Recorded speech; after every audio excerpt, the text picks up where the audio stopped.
All right, Ivan, can you give me a thumbs up if you're seeing the PowerPoint? Yes. Wonderful. All right, so for today, the focus is going to be on supporting the mental health of young athletes. And toward the end here, we'll kind of wrap it up with an encouragement to use a care approach with our babies. That's how I refer to young people, my own and all young people that we work with. And so just to quickly introduce myself, I'm Britt Patterson. I wear many, many hats. I'm an assistant professor at the University of Maryland School of Medicine and faculty member with the National Center for School Mental Health, where I've had the privilege of focusing on youth mental health, particularly in schools, but also with athletes for the last 10, 15 years. Time is flying. I'm also an author of my work of heart called The Fight, and it's kind of related to this idea of promoting well-being in young people. More importantly, I'm a mom. I have 2 young children. This was a while ago, so now they're big, 5 and 7. And I've also been a coach, and I'm a former athlete, college athlete, D3. We were competitive. It wasn't D1, but we were pretty good. And so it truly is a privilege to be in this position and to be able to share information about mental health. And along the way, I'll leverage some experiences as an athlete, but also as a coach and mom. But before I get started, I know people have come to this space for various reasons today. I know in general, there's increased interest in mental health and how it applies to youth, coaches, caregivers, staff, students, etc. And so I would love to just hear from you all for a moment. In the chat box, if you don't mind, could you just introduce yourself, kind of your role or how you identify, whether that be a coach, a caregiver, otherwise, and something you may be hoping to learn from this session today. And I will take a moment to look at what folks are writing in the chat box.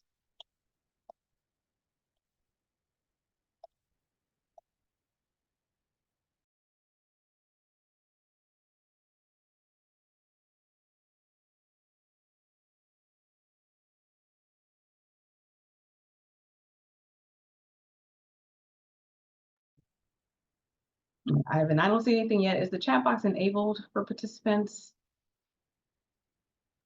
Oh, yes, it is. I see something popping up. Perfect. Thank you. Thanks, Jenny. So you're a parent looking to learn a little bit about mental toughness and dealing with adversity.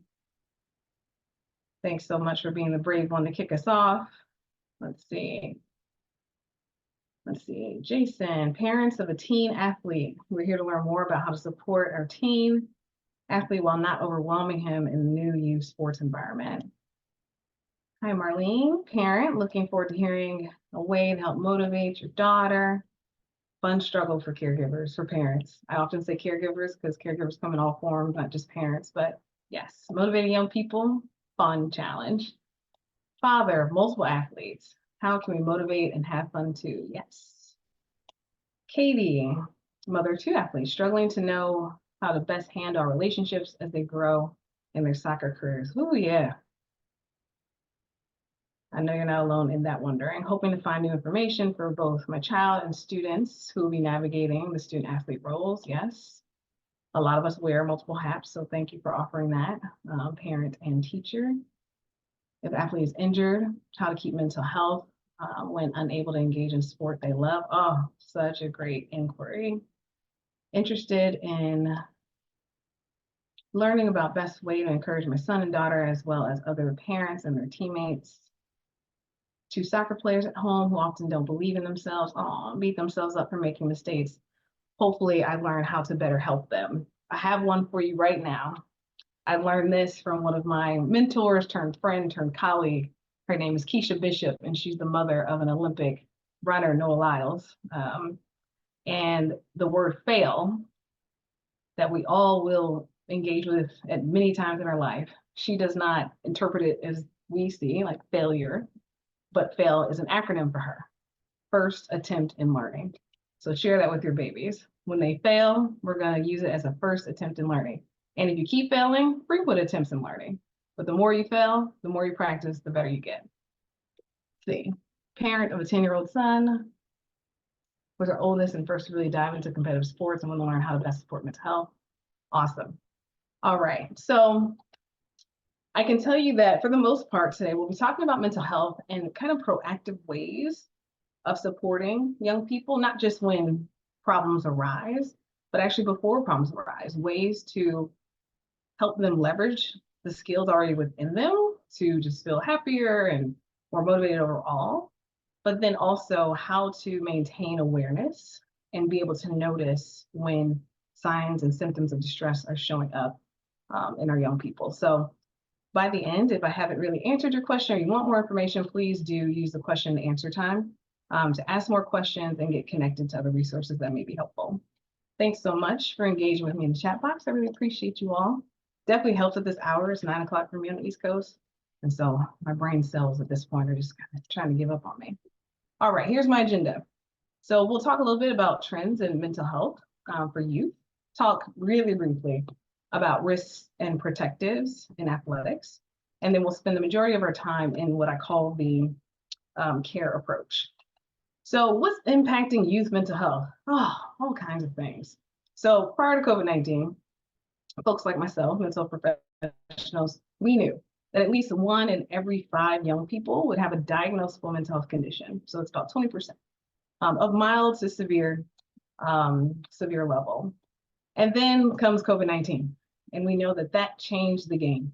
It actually doubled the amount of distress, including depression and anxiety in young people in just a short amount of time. And we're continuing to see the consequences of that today.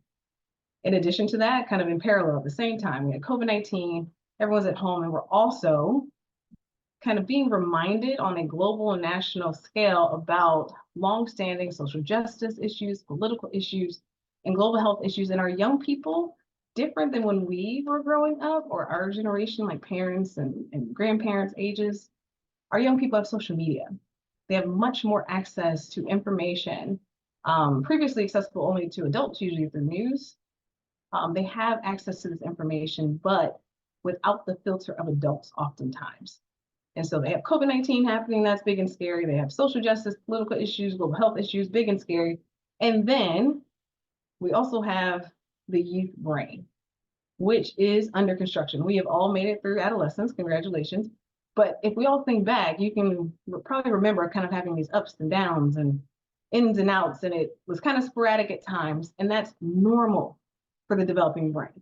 Lots of hormones are being flooded into the brain of a young person, so they're going to automatically, kind of in a really normal way, experience changes in mood. So normal youth development plus all of what's going on in the world is impacting our young people. Now let's add sports to it. I love sports, played sports my entire life, military brat, and basketball was my sport. And it was the kind of source of stability for me. No matter where I moved, I could always play basketball. And so we know sports, for many reasons, can serve as a source of strength and resilience for many.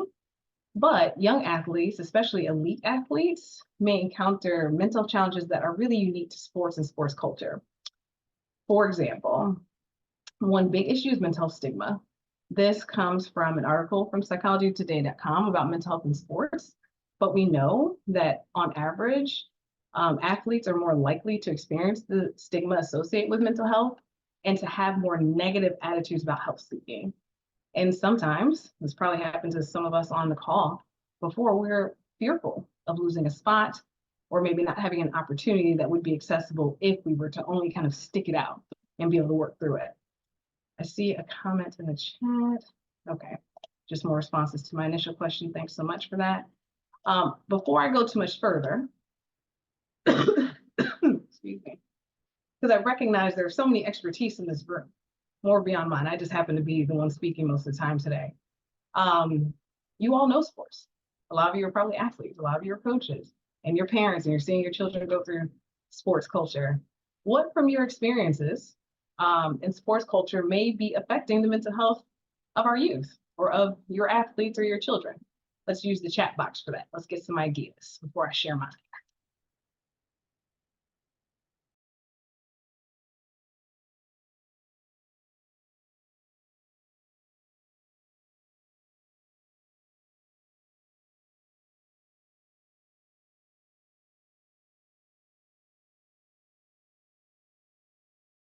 That's a big one. Pressure to perform well. Thanks so much, Jason. That's kind of the expectation, is that if we're competing, we're going to try and perform well, and ideally we want to win.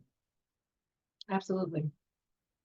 That there's never an off season, yeah, especially for elite athletes. Your season may be over, but folks usually jump right back into training. Sometimes not just one practice, but 2 days, 3 days. Yes, negative comments from coaches and parents. Yes, sometimes, unfortunately, we are our children's most adverse experience. The closer the connection, especially when difficult language is used, the more harm it does. Let's see. Reluctance or anxiety about asking for help. Absolutely. There's so much mental health stigma, and it's present in even in school settings or in mental health settings. Amongst mental health providers, you can find mental health stigma, but stigma can be more significant in sports related to some of the common culture. Let's see. Excuse me. Comparing, yes, there's a comparison culture, right? You can look at many examples from professional sports where athletes, after the death of a significant person in their life, they have like the best game of their career the same night or the next day. And sometimes those types of examples are used to encourage youth to push beyond what their experiences are. And in certain moments that may be okay, but in others can be really harmful and detrimental. Lots of areas of focus, yes. So athletes are not, they're students first, they're siblings first, they're children. They have other interests, and they're balancing all of that on top of sport. Pressure to be a leader, yes. High expectations of coaches, to already know certain skills at young ages, right? Sometimes it's the expectation that young people come in kind of with skill sets that are 5, 6 years beyond where they should be developmentally. And that's a lot to compete with when you're young. Young people feeling overlooked, even though they know that they have strengths and skills. So not being recognized for the contributions that they bring to the team. And yeah, sometimes there are coaches that are out there making parents happy. There's some relationships that conflict with developing players and persons, because when we talk about our youth, they're above everything. They're individuals. Sports just happen to be a part of their lives. Something they're interested in, something they may excel in, but it's one part of a whole life. And so, yes, all of these are examples of unique pressures that can strongly influence how young people are doing. A lot of what I put on here, just a couple of common challenges that youth athletes run into. There's just those mentalities around winning at all costs. I mean, of course, you have to lose. It's a competition. Someone has to lose, but that's part of the game, and sometimes not seen as appropriate. Perceptions of failure and weakness, particularly as it pertains to emotional and mental health. Lots of folks will say that it's weak to seek help. And when you talk to anyone who's ever had to seek help for mental health or emotional challenges, it is the hardest thing you will ever do. So if you've never done it, try it. If you think it's weak, go do it. It's one of the toughest things you will ever have to do. Just push through it mentality. We've all heard that in sports. Just push through it. Some things you can't just push through. Training schedules can be really difficult, and especially again on young people who are developing in all aspects of their lives. Dealing with chronic pain, especially for elite athletes. This starts to show up kind of at the high school level, especially in college. I'm still dealing with pain from college, but that push through it mentality shows up there, and it does affect mental health. Our bodies are connected to our mental health and well-being. Being away from family, especially in elite athletics, and also racial and cultural experiences, racism, discrimination. I saw one of the comments in the chat was around like what coaches and parents say, but also what athletes say to one another on the court, on the field. There is language being thrown around that is harmful and does affect our athletes in ways that we may or may not know about. And so lots out there affecting our young people. But what does this actually look like when we think about numbers? So, and I also see parent politics. Yes.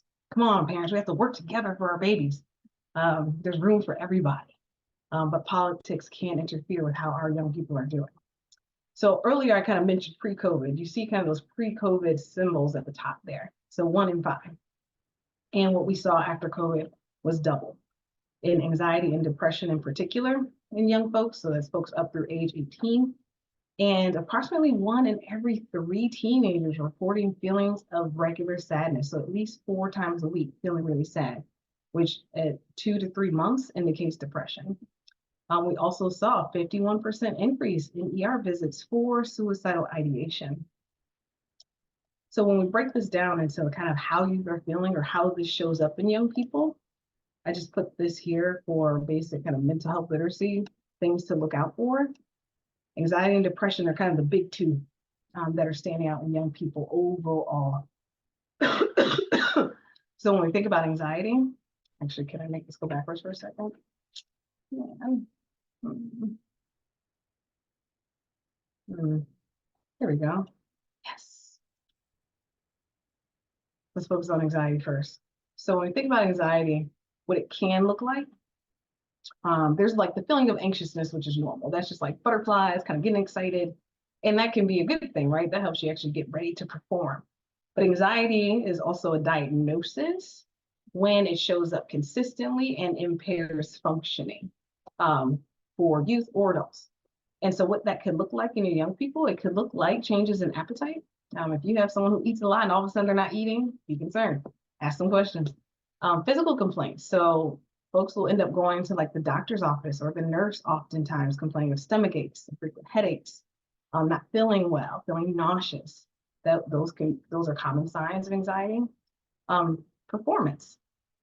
Folks who are avoidant of their sport or kind of freezing, they're not able to do the same skills that they were mastering previously. Decreased performance overall, and increased fear. So they may be saying things such as like, where are you going? Like, make sure you're safe, buckle your seatbelt, just demonstrating in words that they're more fearful. Those are some of the kind of signs and symptoms to look for if it's anxiety. And depression, I put this picture here, especially of a boy, because it's always my kind of indicator to say out loud that depression in boys looks different than the stereotype. Oftentimes when we think of depression, there's kind of the visual that comes to mind for me, or the schema, is someone like under the blankets in the dark, sleep, often female. Depression in boys looks different. It is more like irritability and anger. And so if you're seeing increased irritability and anger, that could actually be a sign of depression. And I say that because when boys especially are irritable or angry, we usually deal with that as a discipline problem. And it can actually be a mental health problem. And it doesn't have, or mental health challenge. Sometimes the language trips people up and they get scared, like, oh, my child's not crazy. Depression's normal. Lots of people experience it. A lot of people here probably experienced it. But it's important to know that in boys, if they're more irritable, if they're angry, disciplining is not going to fix the mental health challenge. We have to spend some time figuring out what's going on with them. If they're also experiencing feelings of sadness, we have to get more information before deciding how to deal with the behavior we see in front of us. You might also see withdrawal, so just kind of removing oneself from different environments, loss of interest in sportive activity. I remember a caregiver who was really fearful because her daughter, who was competing at a really high level, all of a sudden didn't want to compete, didn't want to be on the team, didn't want to go to like nationals. And the mom was like, what's happening? She has scholarships on the table. She's walking away. She was severely depressed. And so forcing her to go into that environment wasn't the number one step to take. It was actually getting her help so that we could deal with the symptoms of depression before she could go back and compete effectively. You might also see changes in other settings, not just in the sport, but like in academic settings.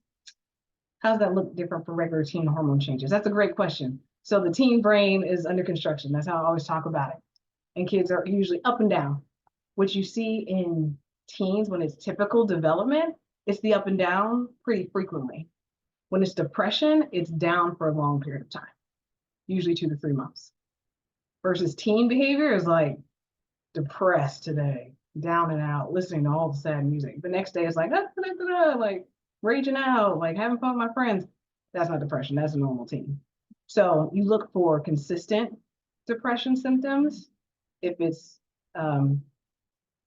more symptoms of irritability, more symptoms of social withdrawal, more symptoms loss of interest for longer periods of time if it's actually depression. Normal teen behavior is just up and down, kind of inconsistent. That's typical teen behavior. And if you're concerned, take them to see someone. There are screenings for that. Lots of ways to figure out what's actually going on. Thanks for the question. And so some people may be saying, well, I've never seen any of that. My kid's doing great. My athletes are awesome. They're excelling at all levels. Well, let me tell you a story about succulents. If there are any plant lovers on here, you probably know what I'm going to say about this plant. But what I'll say is I love the Mexican snowball. That's what this succulent is named. And I love it because you literally cannot kill it. I am great with young people. I can take care of children, but I cannot take care of plants until I met the Mexican snowball. And what I also loved about it was that it turns these beautiful colors, right? It's just visually appealing and it appears to flourish, like for the outsider who doesn't have a lot of knowledge about plants. But what I learned was that the beautiful colors and textures of this plant are not actually signs of flourishing. They're signs of adversity. They're signs that it's under distress. That means I need to give it more water. I need to give it more sunlight. But I didn't see the signs. I didn't recognize them, the red, as problematic. Any plant lover was like, oh my gosh, you've been killing your plants. I didn't know. When I knew, then I could do better and take care of them. And so all of that to say is that you may have young people who are high achieving, who are appearing to do well in social settings. They have great relationships with adults. They excel in probably every part of their lives, but they're suffering in ways that we're not seeing. And we have so many examples of flourishing individuals that were under distress, were experiencing significant adversity, that did not have their mental health needs met because stories of death by suicide. We've seen that in Olympic champions. We've seen that in actors and actresses. We see that in student athletes. And so there are young people where they appear to be doing really well, but if we're not asking questions, if we're not regularly in contact with them, if we're not vigilant, even while they're successful, we may be missing opportunities to intervene in really important ways. So that's my story about succulents. And I have to come back to this, that of course, I'm focusing on some of the mental health challenges because I want people to be aware and to use these strategies to their benefit, but it's also important to recognize the sources of strength in sports so that we can leverage them. In general, of course, physical activity is a good thing for all, right? It helps to keep us healthy. Friendship networks, we know that youth participating in team sports often report higher positive mental health as compared to peers competing individually. Does not mean that individuals or youth in individual sports aren't going to do well in terms of mental health. It's just when we look at research, teams, of course, create more community. You have more relationships to depend on. It makes sense in the grand scheme, but it's information for folks who have youth who compete individually. Connect them to more supports outside of their sport, perhaps, or make sure that they have networks in various spaces within their sport. And then this final note, I kind of end on because it's one of the most powerful indicators of success in young people, is positive adult relationships. And here I have to underline positive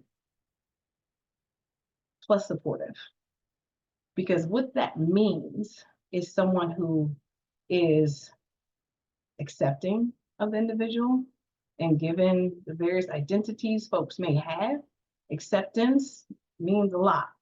Someone who's supportive, not just of their abilities or contributions in a specific space where it benefits that adult, but also in other parts of their lives, the youth's life. Positive, supportive adults, relationships, those are promotive of mental health and well-being in youth. And so we should leverage that because sports give us lots of opportunity to connect with young people in really regular ways. And of course, if you're a caregiver, right, you get to see your child, depending on how busy they are sporadically, but at least, consistently. And we have to leverage our relationship with them to attend to their mental health in a proactive and responsive way. And so what do youth need from parents and coaches? Let me check my time. Let's see, I'm gonna pause here for a moment. I would love to hear from folks out loud. A lot of information I've given so far. Some strengths that young people get to leverage in their sports, but also some challenges. What do we feel like our youth need from us? Maybe I'll take two people that are brave enough to come off mute and share. What do our young people need from us to promote mental health and well-being?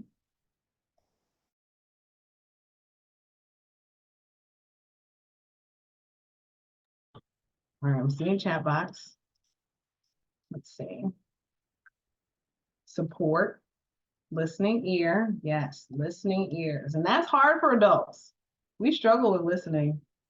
And I love adults. I'm an adult.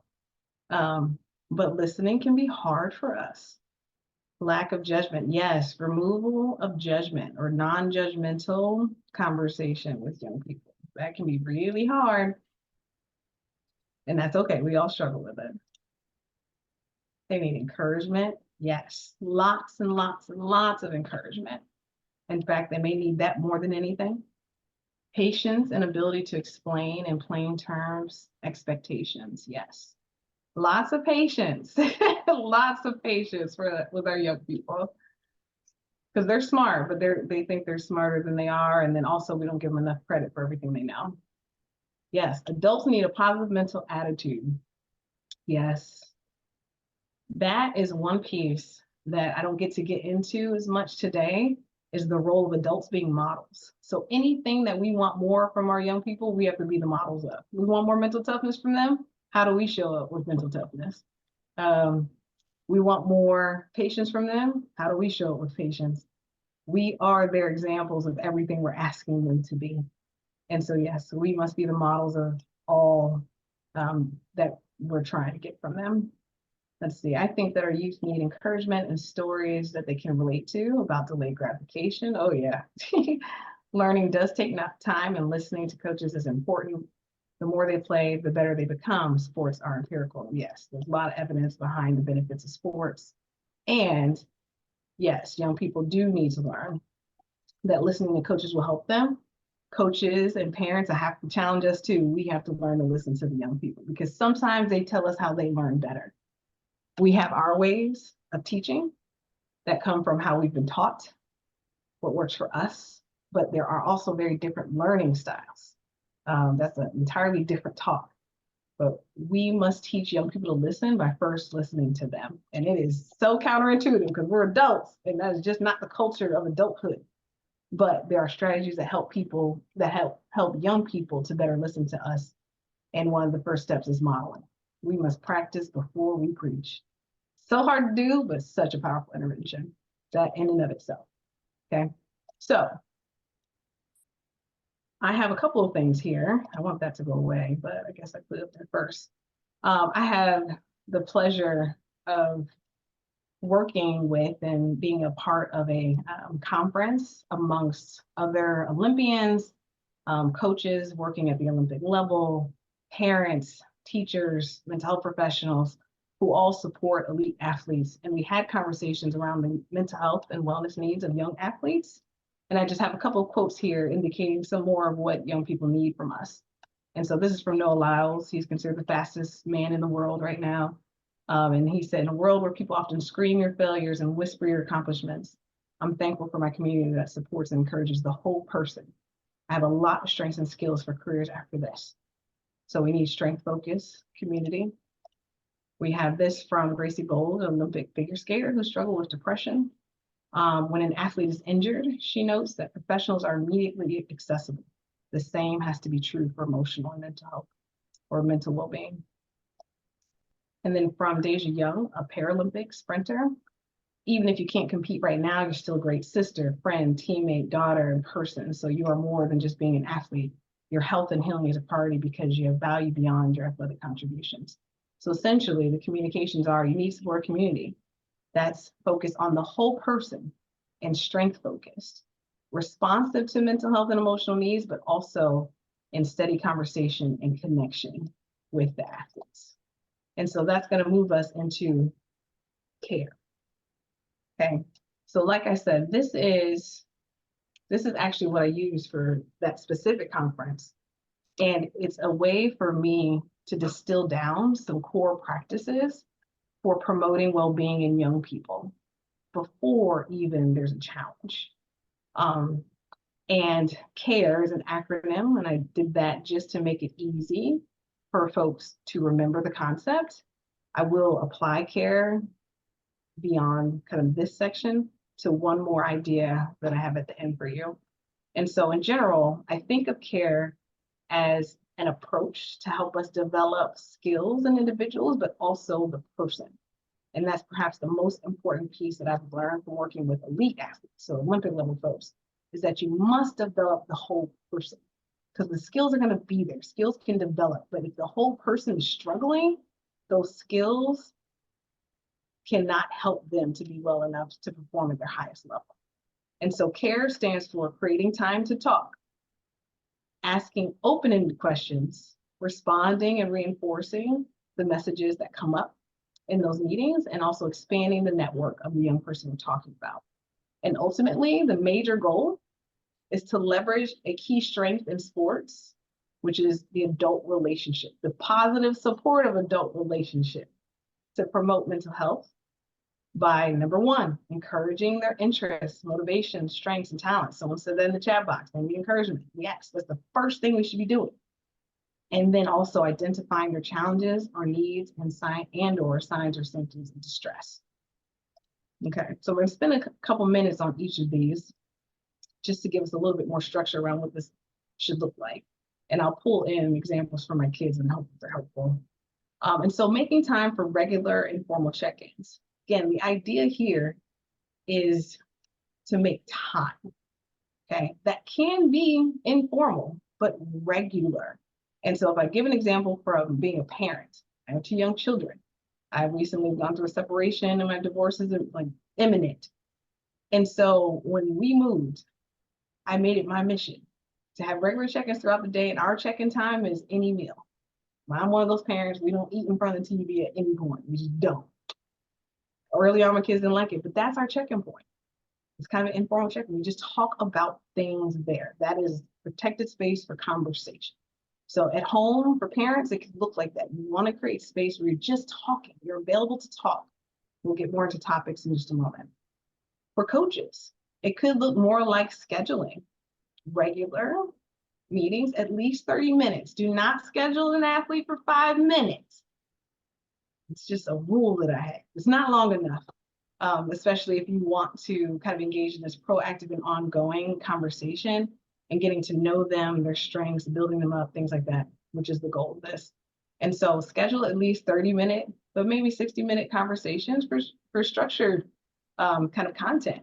And I had a coach in college. Before we would have these types of sessions, she would actually give us a couple of questions to consider, let us respond to it first, and then we'd be prepared to come to this conversation and kind of have a back and forth about our strengths, talents, needs, things like that. When you get into the routine of creating space for talking, what you'll notice is young people want to talk. If you do this well, almost immediately you're going to get responses. They're going to want to talk more often. They're going to say, hey, coach, can I talk to you? Hey, mom, can I talk to you? And this point here is important. If you don't have the time, just be honest about that. Let them know, but schedule a time for later and commit to it. Keep the commitment, because that's really important. And I have to say to adults, when we create this time for talking, eliminate distractions. If you're a busy coach, turn the phone on silent, the office phone and the cell phone. Put the cell phone away. Again, we're the model. And our young people are distracted by all kinds of things, but we are also very distracted by all kinds of things. And so eliminate distractions when you're creating this space for conversation. Okay, so that's the C in CARE. Create time to talk. It could be informal, but make it regular. And if it's scheduled, you still want it to be regular, at least a few times, at least 2 times a month, I would say, especially if you're working with really young athletes. Maybe once a month for older, maybe once a quarter for Olympic athletes. Okay, ask open-ended questions. This is really important. This is where the magic happens. Let's see. Closed-end questions. Let's start with that. That's what we do most of the time because it's efficient. Hey, you doing okay? That can be answered with a yes or no. We didn't get much from that. They'll say, yep, we're good.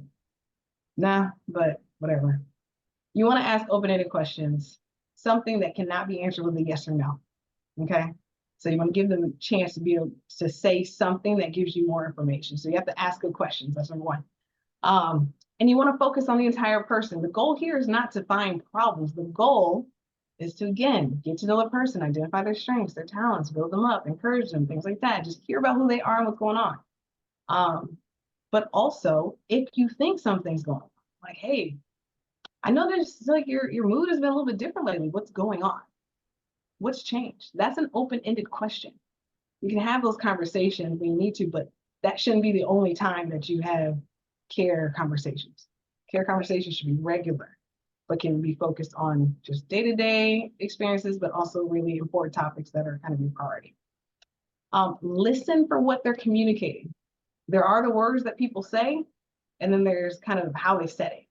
So if someone is saying, okay, you ask them, hey, how have things been going lately?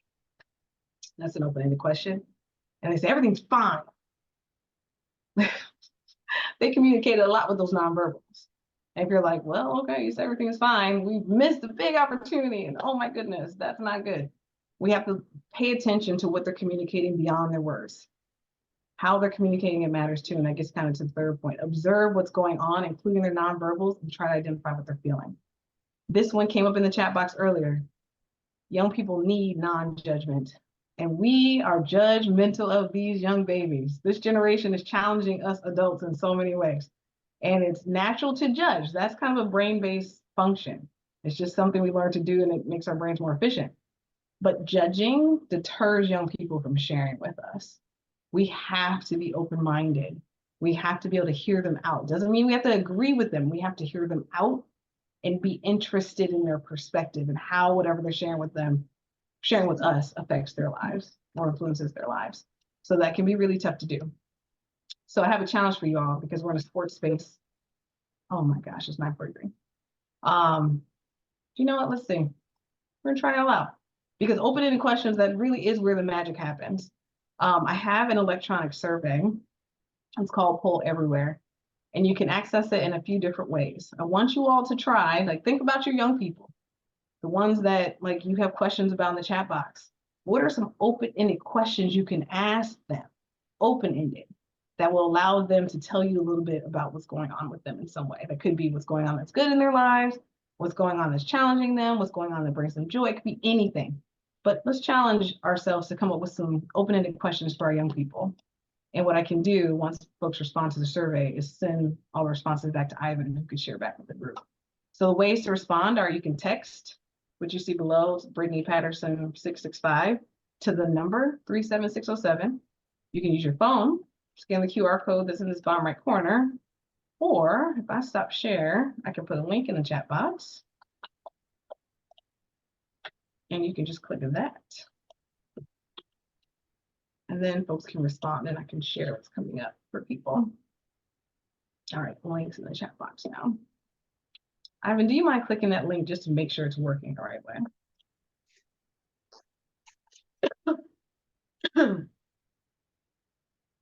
And when it says name, if it says name, you can just skip that.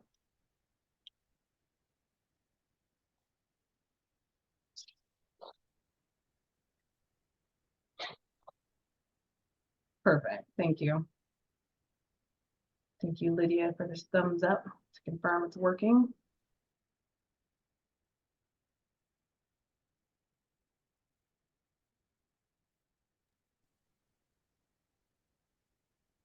Yeah, mine's just loading, but I got through. It's just loading. It's not coming up. Yeah. But my internet's been pretty bad, so. I'm always stretching the internet's capacity using my electronic polls. It's just so fun.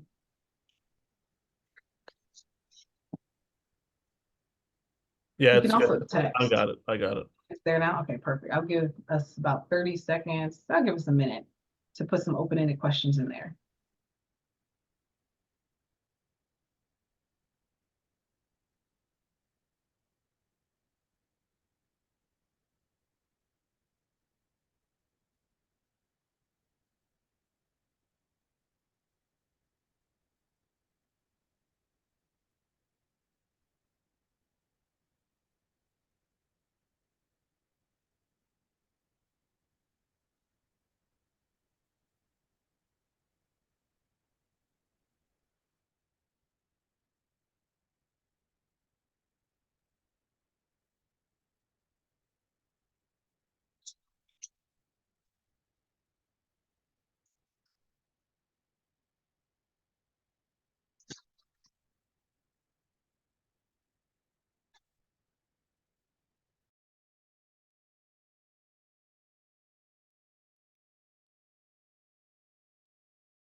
I'm seeing some good questions pop up.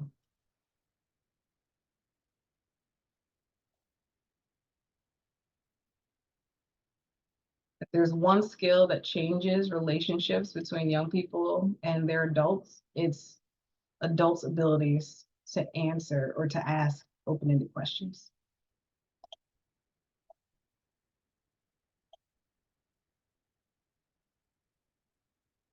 Okay, let's see. Some of the questions are, we have, what new challenges have you encountered lately? Mhm. What are your thoughts about your upcoming week?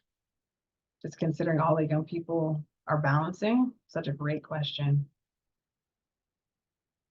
What were you proud of today? What was your biggest challenge today? Ooh, what are your goals? How can I help? Yes, that's one of my favorite questions. How can I help? Young people will tell you, adults will tell you too, right? If someone came to you and said, how can I help? You would say, you can do this, this, this, and this. That would make my life a lot easier. Young people will do that too. How can I help is such a powerful question.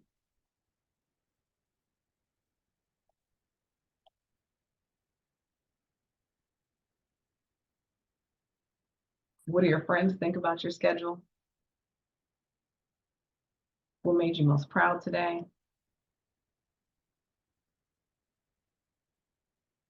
Awesome. And some more questions are going to pop up here, but I'm going to move us along. And Ivan, I will share back the open-ended questions that are coming through in case you want to share them back. But that's such an important skill. So throughout the week, I just challenge you. Actually, I'll give you the challenge now. There's lots of information and people will resonate with different points, but pick one thing and commit to practicing it. Whatever one it is, just pick a thing. Open-ended questions is one of my favorites. It's hard to do. Takes a lot of focus, takes some energy. And then the next part is, of course, you have to listen. And so I'm going to pull that back up, the PowerPoint back up, so we can dive right in and round out this discussion. Let's see.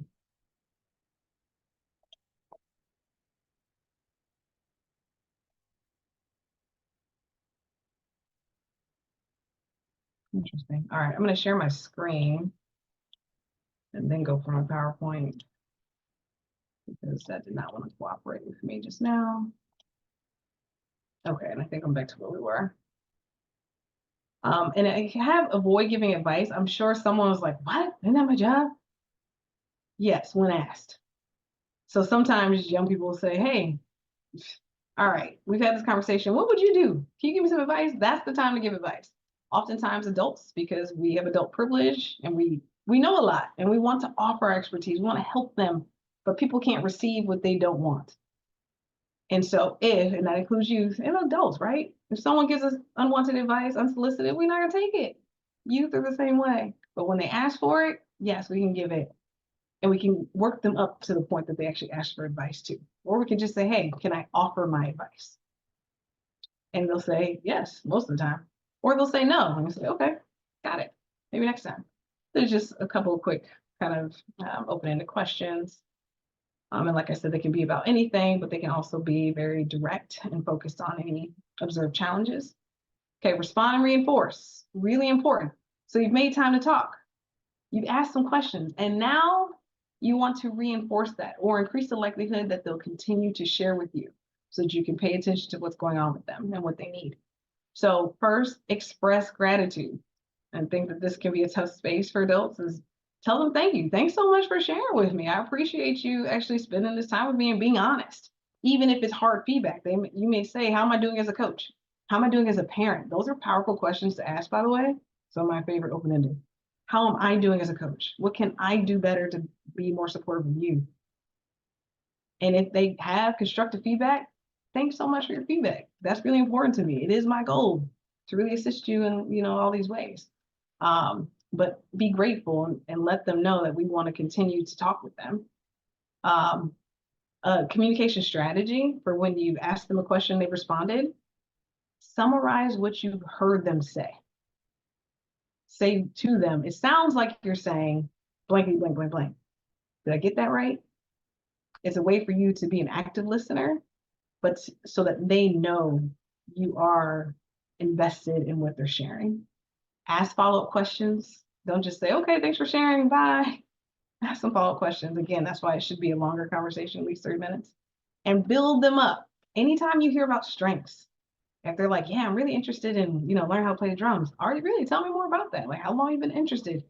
Because they are an entire person, a whole person who will have a life beyond sports, right? Most people are not going to be professional athletes. They may compete for a long time, but after athletics are over, what's next? Who is that person to their core? What are they naturally talented in? What are they interested in? Those strengths are built, or they're identified and built and leveraged by the adults supporting that young person. So wherever you see strengths, make a big deal out of it, help them to explore it, give them more opportunities to access it. Use that space to really build them up, and that helps with their confidence. There was a question earlier about like a young person being hurt and they're kind of out of sports right now, how to continue to engage them and keep them motivated. Build up their other strengths, focus on the other parts of them that they can develop in the meantime. They can learn in other areas. I know Noah Lyles, again, the fastest man in the world right now. He has interest in music. He's also an artist in many other ways. He knows who he is beyond his sport. And that's really important. That's part of his overall well-being. Sports is not the thing that defines him. None of us is defined by one aspect of our life.